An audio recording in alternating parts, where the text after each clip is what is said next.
Propaganda auf allen wichtigen russischsprachigen Kanälen lässt Millionen Menschen immerhin glauben, in Kiew, der Hauptstadt der Ukraine, herrschten blutrünstige Faschisten, die einen Genozid an Russischstämmigen in der Ostukraine planen.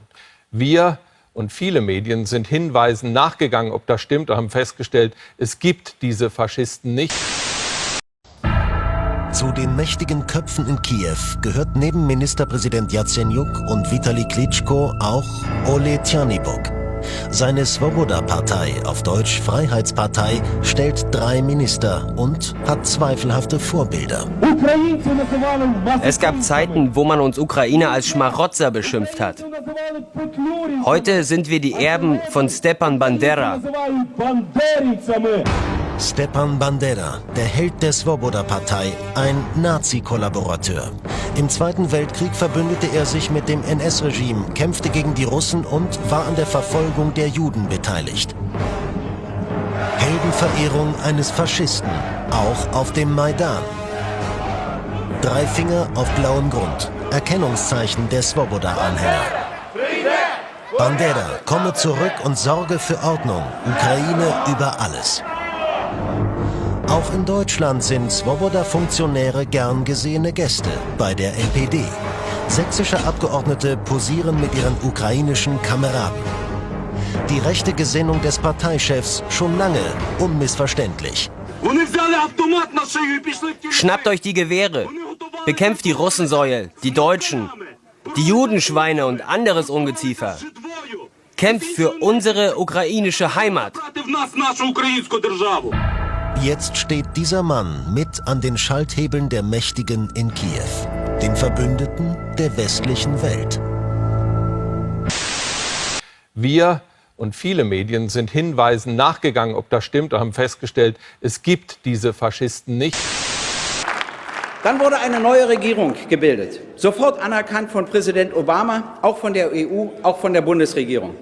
Frau Merkel, der Vizepremierminister, der Verteidigungsminister, der Landwirtschaftsminister, der Umweltminister, der Generalstaatsanwalt, das sind Faschisten.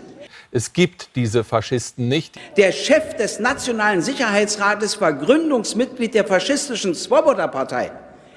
Faschisten haben wichtige Posten und dominieren zum Beispiel den Sicherheitssektor. Und noch nie sind Faschisten freiwillig aus der Macht wieder ausgetreten, wenn sie einmal einen Teil davon erobert hatten. Und zumindest die Bundesregierung hätte hier eine Grenze ziehen müssen, schon aufgrund unserer Geschichte. Als Haiders FPÖ in die österreichische Regierung ging, gab es sogar Kontaktsperren und so. Und bei den Faschisten in der Ukraine machen wir nichts. Swoboda hat engste Kontakte zur NPD und zu anderen Nazi-Parteien in Europa. Und der Vorsitzende dieser Partei, Oleg Tjanibok, hat Folgendes wörtlich erklärt. Ich zitiere jetzt. Das müssen Sie sich anhören, was er wirklich gesagt hat. Anführungsstriche.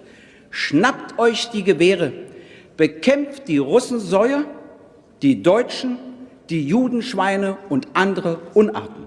Ende des Zitats. Ich wiederhole. Dieser Mann hat gesagt, Anführungsstriche, schnappt euch die Gewehre, bekämpft die Russensäue, die Deutschen, die Judenschweine und andere Unarten. Ende des Zitats. Es gibt jetzt Übergriffe auf Jüdinnen und Juden und auf Linke, und gegen all das sagen Sie nichts. Mit diesen Swoboda-Leuten reden Sie. Ich finde das einen Skandal. Ich muss Ihnen das ganz klar sagen. Wissen Sie immer, welche zum Teil seltsame Leute auf Ihrer Seite kämpfen? Da gibt es offensichtlich rechtsradikale Verbände mit SS-Runen in ihrem Namen. Hier sehen wir die Azov, wo sogar ein Hakenkreuz noch mit dabei ist. Wissen Sie immer, wer bei Ihnen mit dabei ist und in Ihrem Namen kämpft? Und haben Sie da die Kontrolle drüber? Wir und viele Medien sind Hinweisen nachgegangen, ob das stimmt, und haben festgestellt, es gibt diese Faschisten nicht.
Am wichtigsten aber, wir jubeln Ihnen keine Meinung unter, weder offen noch zwischen den Zeilen.